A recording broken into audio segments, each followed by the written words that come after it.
Today we need to look at book of Ruth, but if you want to know the outlines of the book of Judges, I have given there in the notes, so please go and look at, I have separated like major judge, minor judge, and even the anti-judge. So if you want to read by looking at an outline, I would say this might help you.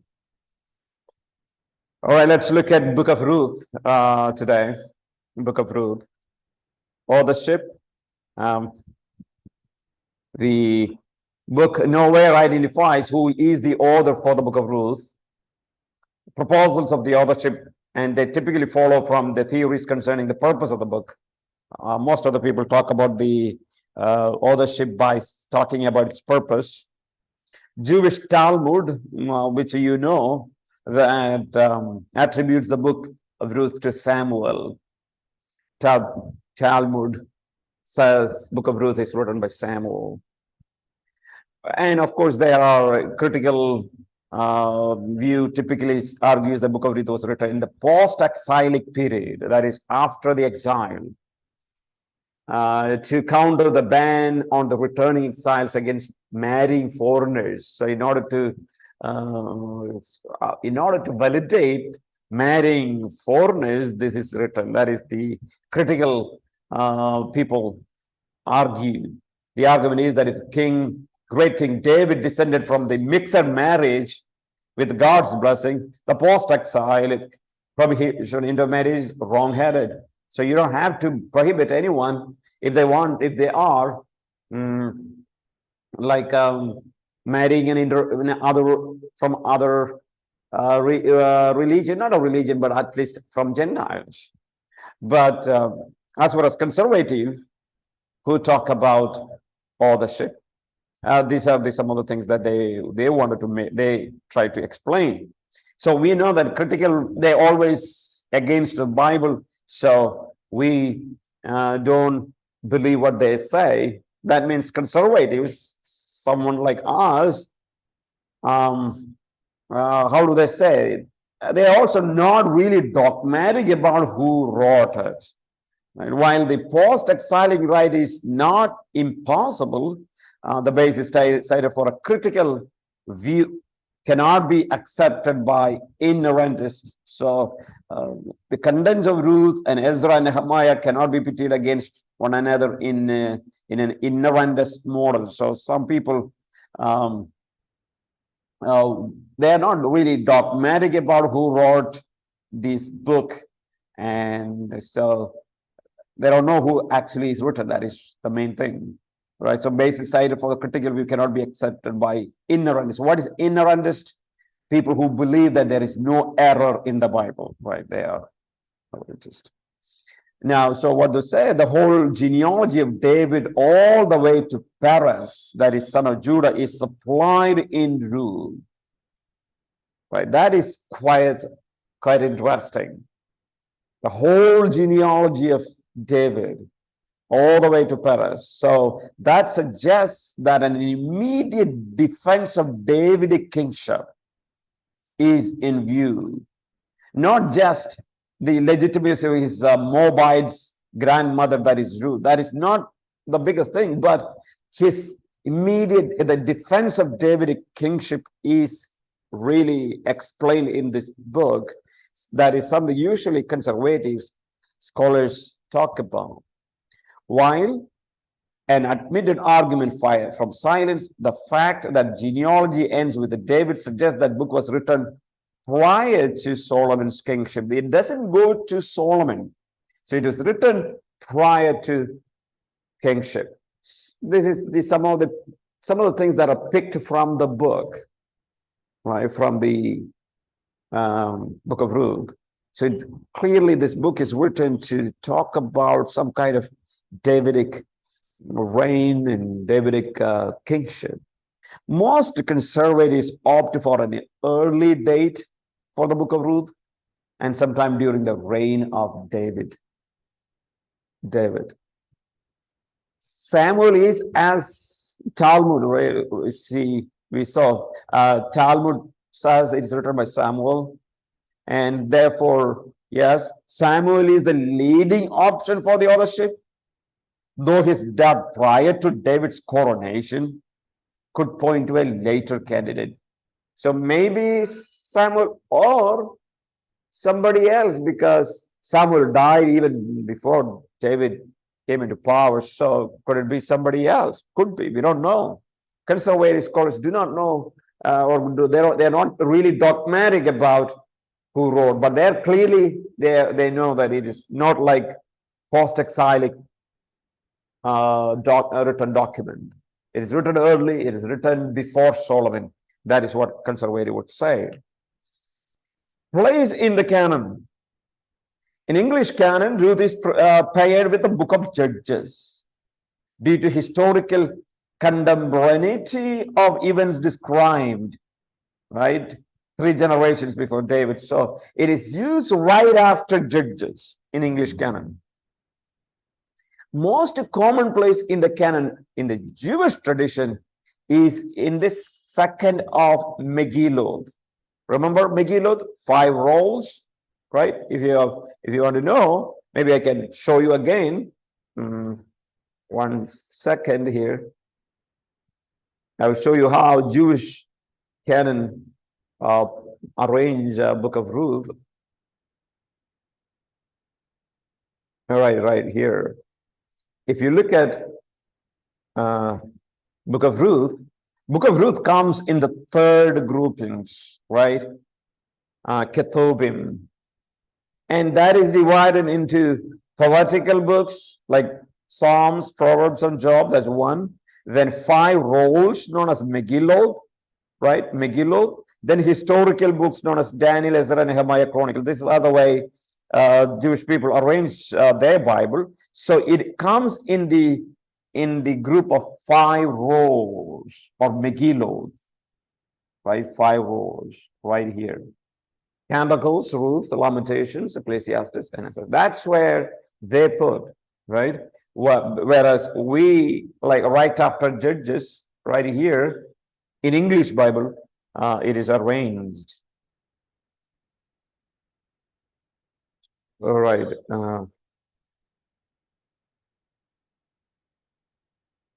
Okay. A minority Jewish canonical arrangements place the book immediately before the book of Psalms. There is some time in the Jewish arrangements, they just put this one just before Psalms, where it served as an introduction of sorts to Psalms. So these are the things that we know about the canon. Number 3, purpose for writing. Since the book of Ruth offers no explicit purpose, purpose must be derived from the implicit contents of the book. Unlike some of the books in the New Testament or the Old Testament, we don't have any direct statement. Okay, why this is written.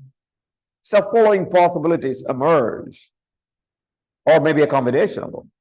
As noted above, critical understanding is Ruth was written to counter the ban on returning exiles against marrying foreigners.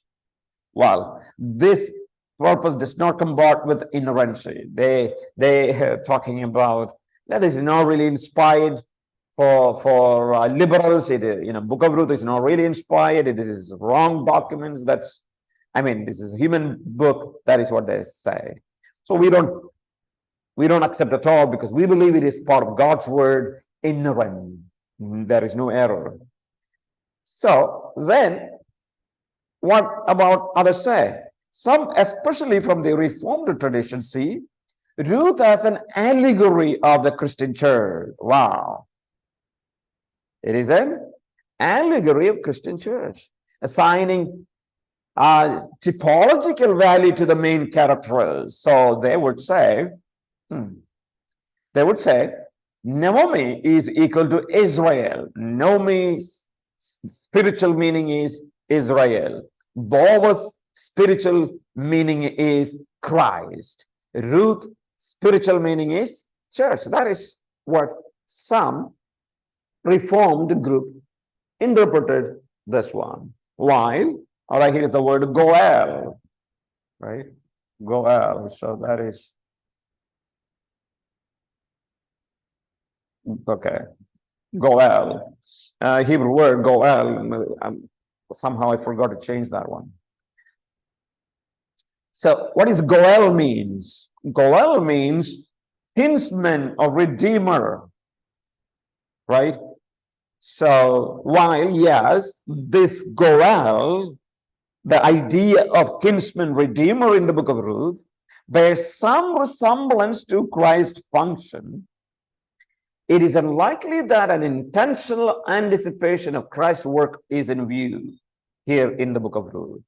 Yeah, maybe there are some functional similarities can be seen, but I think it is wrong to say Ruth as an allegory. Ruth is not an allegory. It cannot be interpreted. This is a historical document. So any kinds of spiritualizing should be avoided if you really interpret the book of Ruth. A few suggest that the book was an attempt to revive and illustrate the custom of levirate marriage, as described in Deuteronomy chapter 25, marrying, the kinsman, marrying the relative. Certainly the book of Ruth would have had this effect, but this was its purpose. We don't know. It's a little doubtful. Was this book written similarly to explain about levirate marriage, right? The immediate relatives marries if one dies.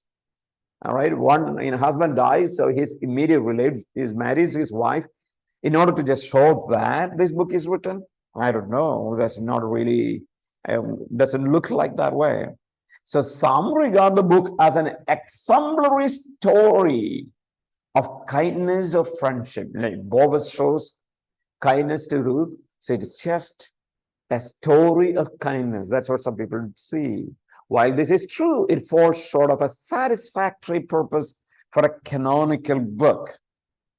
Now, most conservative suggest that this is an apologetical book, apologetic for Davidite, right? David's dynasty. Now, like mosaic, Davidite represents at least one purpose for the book in order to show Davidic background. This book is written, and because this highly Davidic centered. Probably, so here's our conclusion, probably the central purpose of this book is a demonstration of the covenant faithfulness, right? Covenant with Jewish people that God has made, an extraordinary grace of God in response to covenant obedience, even in times of severe apostasy. Even there was a lot of apostasy was going on in Israel. There are some people extraordinarily obeyed God's word, where they reflect the grace of God. And so book of Ruth explains about this extraordinary grace of God. That is what this book actually speaks of. That maybe in order to show the covenant faithfulness, this book might have been written. Okay. Now, so that's about the purpose. So let's look at some of the exegetical and theological issues in the book of Ruth. All right, we have how many? We have, I think, two major ones. Yes, two major ones. So we will look at those two major ones. And number one, okay. No, not two, I think.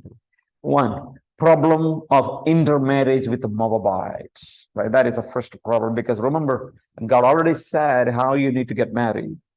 Now, look at the marriage of Mahlon and Chilion, and that's how Hebrew says, to Moabite women, or two women, was a clear violation of Mosaic covenant. You're not supposed to marry anyone from other any Gentiles. And we also see the barrenness of their wives may well point to God's judgment. Yes, because God has said, don't marry. Right?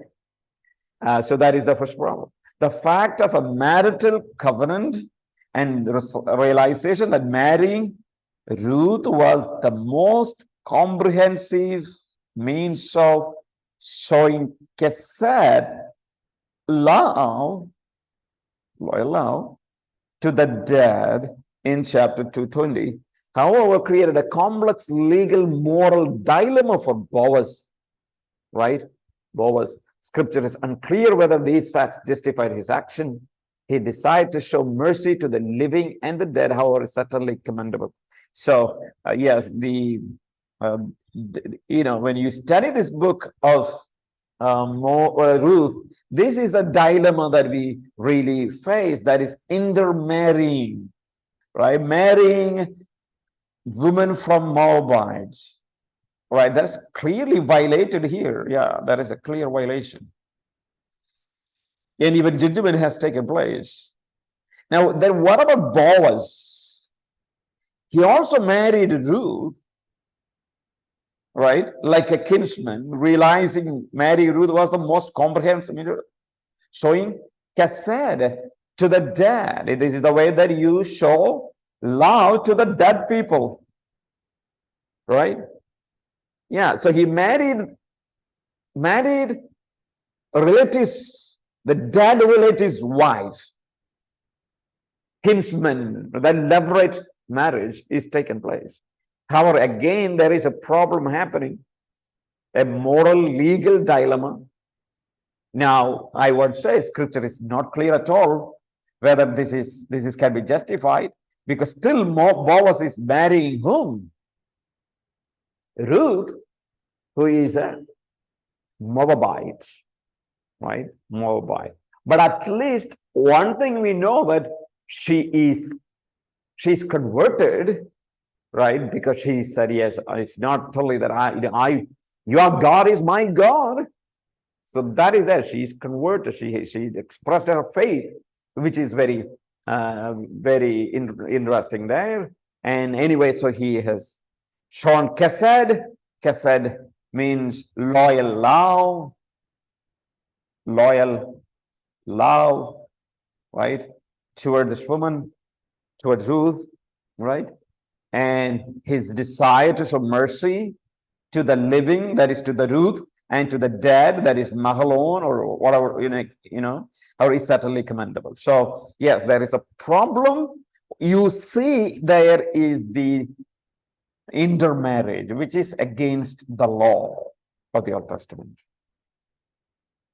Second issue you see from the book of Ruth is the idea of levirate marriage and redemption.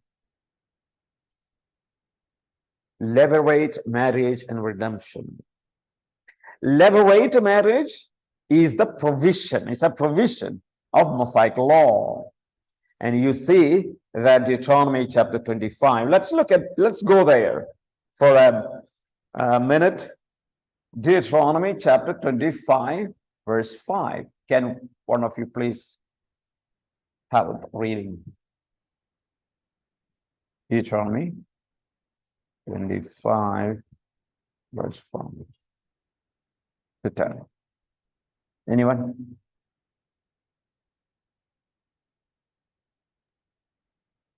All right, let's take your time. All right, let me read 5 to 10, 25, verse 5 to 10. If brothers are living together and one of them dies without a son, right? Look at that one, dies without a son. His widow must not marry outside the family.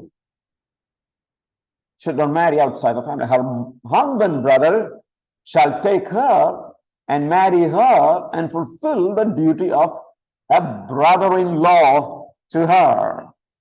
And the first son she bears shall carry on the name of the dead brother, so that his name will not be blotted out from Israel. Right? In verse 7, however, if a man does not marry his brother's wife, she shall go to the elders at the town gate and say, my husband's brother refuses to carry on his brother's name in Israel. He will not fulfill the duty of a brother-in-law to me.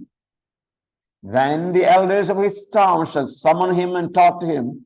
If he persists in saying, I do not want to marry her, his brother's widow shall go up to him in the presence of elders and take off one of his sandals and spit in his face and say, this is what is done to the man who will not build up his brother's family line.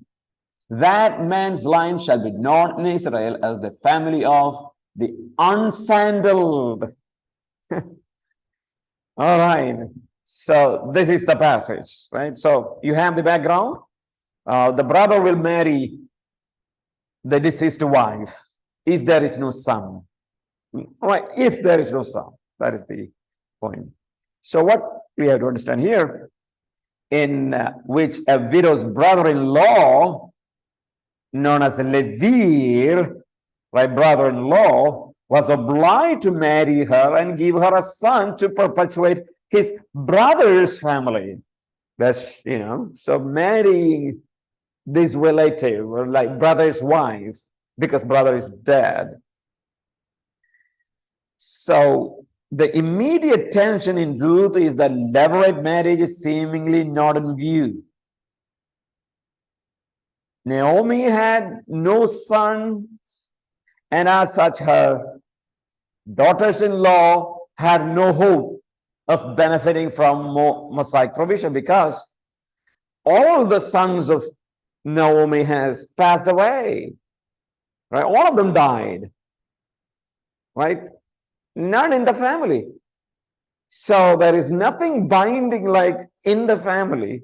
There is no provision in the law for obligation extending beyond the brother-in-law. Beyond the brother-in-law, there is no position, or there's no obligation like that. So the question of this levirate marriage is actually not in view. So that is the one thing. That is an immediate tension, because the law clearly says in a family where there are brothers and one brother died without a son, second brother has to marry deceased wife. So that is not a tension here, right? Second, the ancillary tension here is a prospect of polygamy, an exception for which not offered in the law.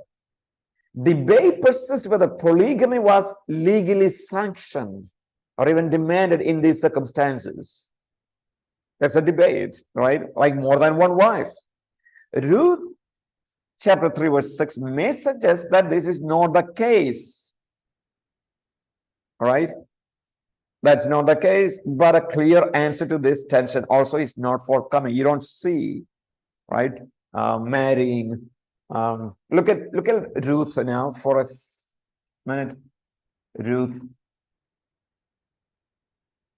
chapter 3 verse 6. This is what you say. So she went down to the threshing floor and did according to all that her mother-in-law had commanded her. All right, it's said about, so when you look at that, here the idea is also of not a polygamy, like one man marrying many wives. That is also not an issue, because that's not what Boaz actually is. All right, so that is the one thing. So levirate marriage, point number one, we looked at, yes, there is clearly levirate marriage is there, but here it is not a big issue. Second is the law of redemption. Law of redemption has a separate provision of the Mosaic law, right? It is detailed in Leviticus chapter 25 and verse 25 following. It specifies that Goel, right? Goel, that is a kinsman redeemer, if able to do so, was to relieve a cash-strapped relative by purchasing his land, right? Okay, someone is in debt, and he's in trouble, so a relative can purchase the land. The law in this case is not specific about the identity of the relative, but it specifies only the closest relative who is willing and able to perform this function. So we have the law of redemption that is discussed in the book of Ruth has a provision in the Mosaic law. Yes, someone can buy the land, someone can give to the relative, right? Maybe his own property. It is also doable. But what is curious about the situation in Ruth is that these two Mosaic expectations seems to be conflated, right? Boaz was not supposed to marry Ruth on the basis of levirate marriage, because Boaz was not a brother of Mahlon or Chilion, immediate. No, they are not immediate relative. So it's not an issue, right? So there is, the problem is, okay, the law of redemption, is that the one that is applied in the book of Ruth? Or the law of levirate marriage, is that the one applied Ruth when Boaz marrying Ruth? What is applied? That is the tension. So Boaz tells the near relative in chapter 3, that on the day you buy the land from Naomi and from Ruth the Moabites, you acquire the dead man's widow in order to maintain the name of the dead with his prosperous property, right? So what you read here, if you go to read the entire Ruth, what you are reading is this. Boaz tells the relative that on the day you buy the land from Naomi, right? Because Naomi is poor, she has nothing. So here is someone who is ready to buy the land from Naomi. And of course, Ruth also is there. She's the Moabite. She doesn't go back.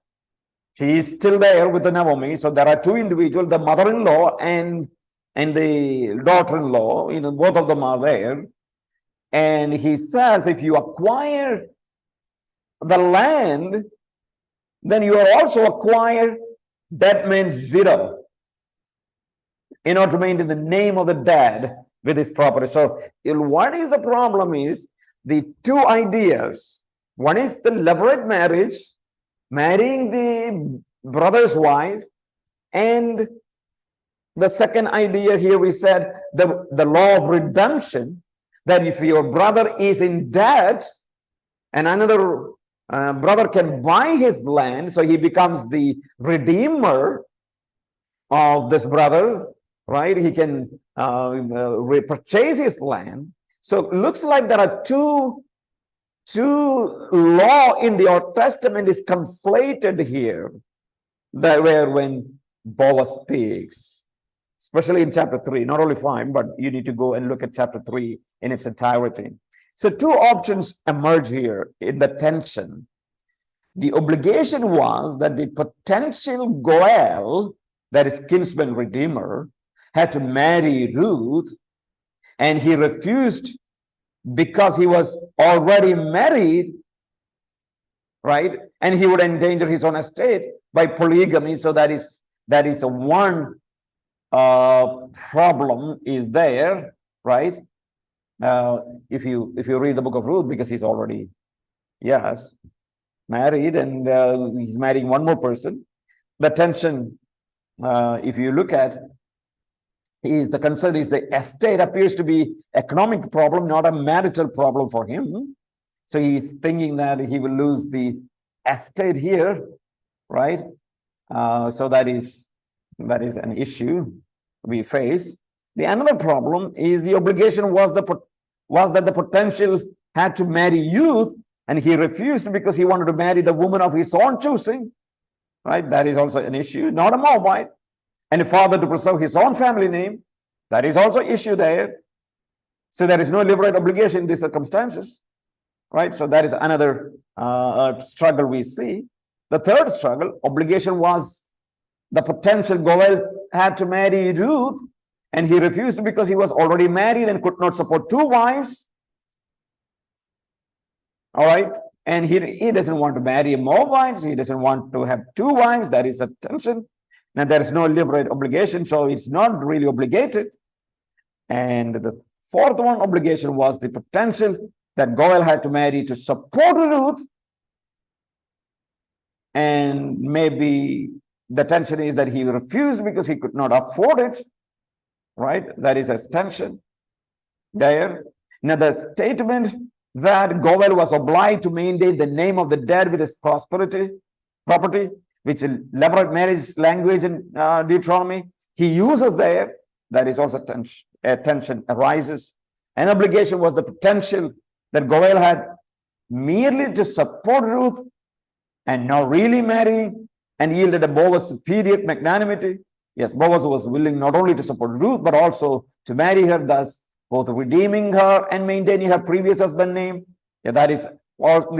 So there are a lot of tensions we see, and Boaz indicates that the arrangement obliged Goel to preserve the previous husband name. So yeah, tension after tension in the book of Ruth we see from the Mosaic law in the Old Testament.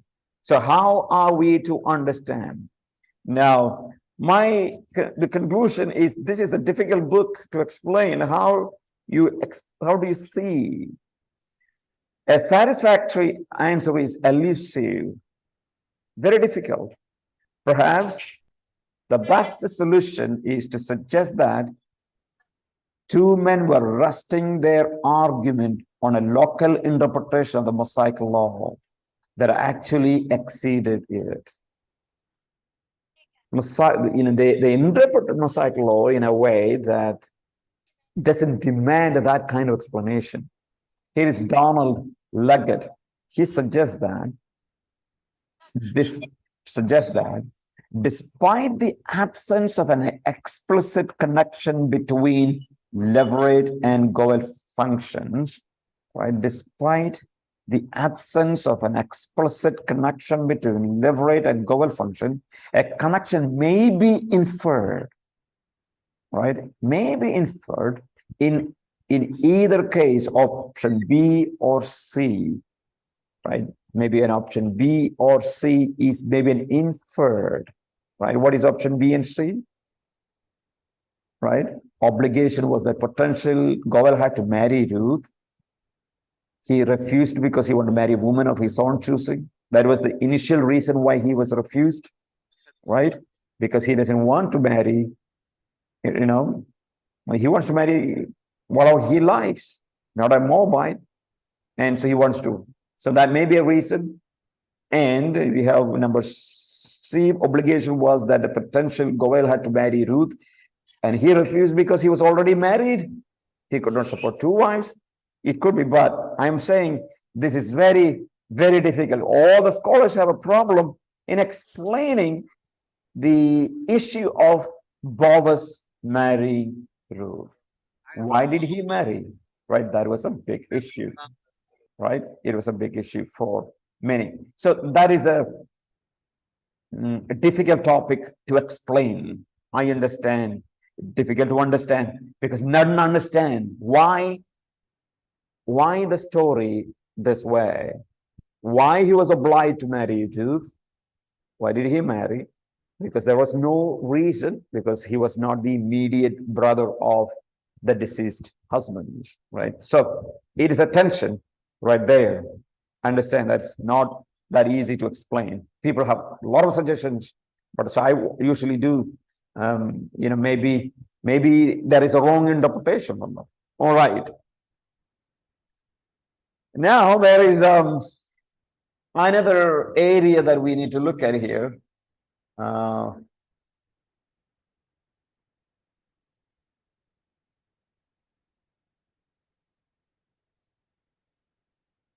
That is coming from Boaz's nighttime relation with Ruth. All right.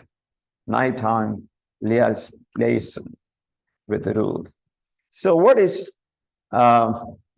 issue here? Let's look at verse 7 and 14 in chapter 3. Ruth chapter 3, verse 7. This is what you read. When Boaz had finished eating and drinking and was in good spirits, he went down to lie down at the far end of the grain pile. What you see, Ruth approached quietly, uncovered his feet, and lay down. Right? That is what you read. Uncovered his feet and lay down. I know that a lot of people see a lot of things here, right? Look at verse 14. So she lay at his feet until morning, but got up before anyone could be recognized. And he said, no one must know that a woman came to the threshing floor. So there is attention. So what? Uncovering Ruth, okay, suggests that Ruth, by laying down at the feet of Boaz, requesting to cover her with his blanket, because that's what verse 9 actually says, because he says, who are you? And she said, I'm your servant. Spread the corner of your garments over me, since you are a guardian, redeemer of our family. So he uses that statement. And Boaz's concern was that no one be privy to this meeting, because they might say there is a fornication is going on. All right, so that's how some people suggest. All right, is it talking about a sexual sin? We say it is unlikely for several reasons. This is not talking about a sexual sin from Boaz. Lying at a man's feet suggests an avoidance of immorality. If you really read the history, it is a customary practice that now I've forgotten. If anyone lies at a man's feet, that tells that she doesn't come for immorality during those days. Second, the request to be covered with the Boaz blanket was probably by a formal request for marriage, not for a physical relationship. It is possible also that Ruth was making a play on the earlier hope of Boaz that Ruth might find a refuge under God's wings, suggesting that God indeed had provided a way in the Mosaic system whereby this could occur through the goodness of Boaz. So what she is doing, what she asked is that you are my kinsman redeemer because you bought our land. You are our redeemer. You cover with your blanket means the idea is that you marry me. That is what she was suggesting. It was not really for a physical relationship or a sexual relationship or a sin. Third, the request for secrecy was likely intended to contribute the success of Boaz in the negotiation for the following day, because he doesn't want anyone to say, hey, that this is something new. You don't know anything about her. No.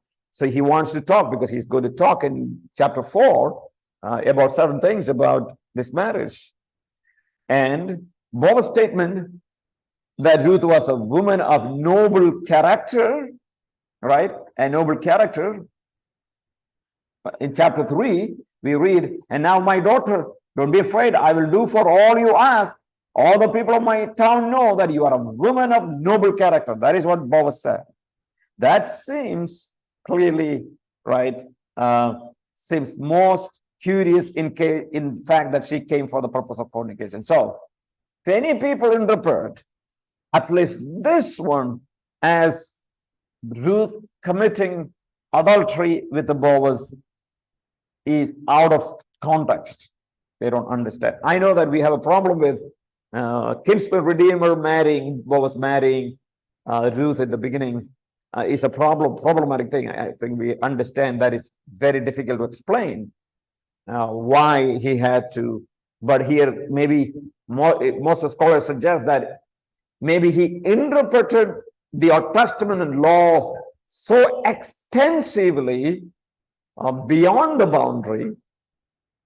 And so that is the reason he married Ruth later. So that is a tough one. But when we come to this issue of Ruth laying at Boaz's feet for immorality, is not a right kind of understanding, I would say. At least this one, I hope you will understand clearly, right? Okay, the summary of the outline. So how this book is divided. Chapter 1, it is Ruth plied. We know what happened, the sad story of covenant disobedience. They went from Bethlehem, right? We know, and Ruth remains faithful, as we know. Then the solution to the problem of Ruth that they encountered was here. The immediate solution was gleaning in the field of Boaz. That is what chapter 2 talks about. Chapter 3 is Naomi's bold plan where she wants get Ruth to be married, right? So she makes a plan, right?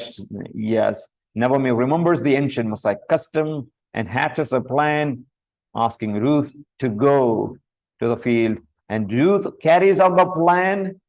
Her risky appeal meets Boaz's favor. Boaz finally ready, right, for a marriage, right?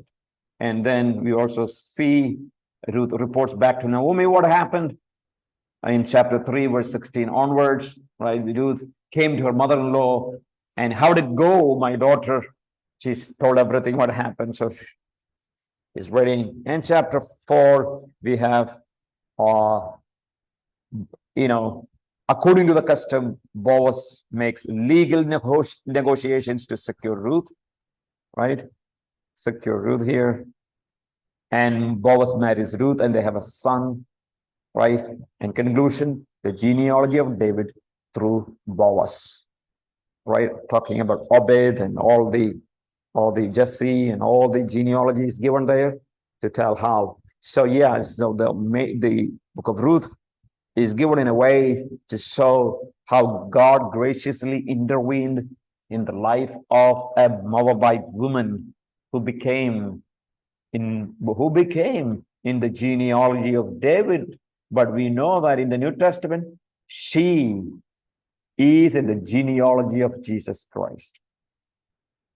Genealogy of Jesus, a Moabite woman, right? So that is very striking here. So it is to show how God's faithfulness to his promises were being carried out, even though Jewish people were disobedient. Oftentimes they were disobedient. All right, so that is what about book of Ruth. I think you will have some trouble with the issue of levirate marriage. So understand what is levirate marriage, right? And the redemption of the land. Levirate marriage, redemption of the land, right? Both you understand.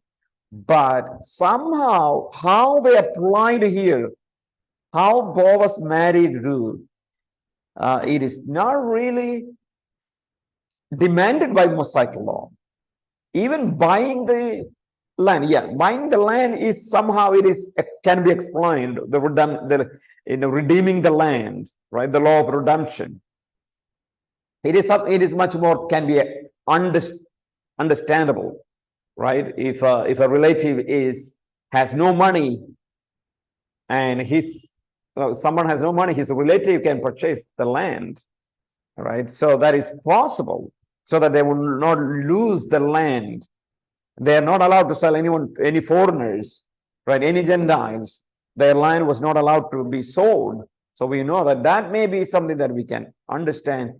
So what is happening here is that Naomi devised a plan and getting Boaz to buy their land, buy their property, and buying the property. Naomi also suggests that why don't you do the levirate marriage as well? Levirate marriage as well, like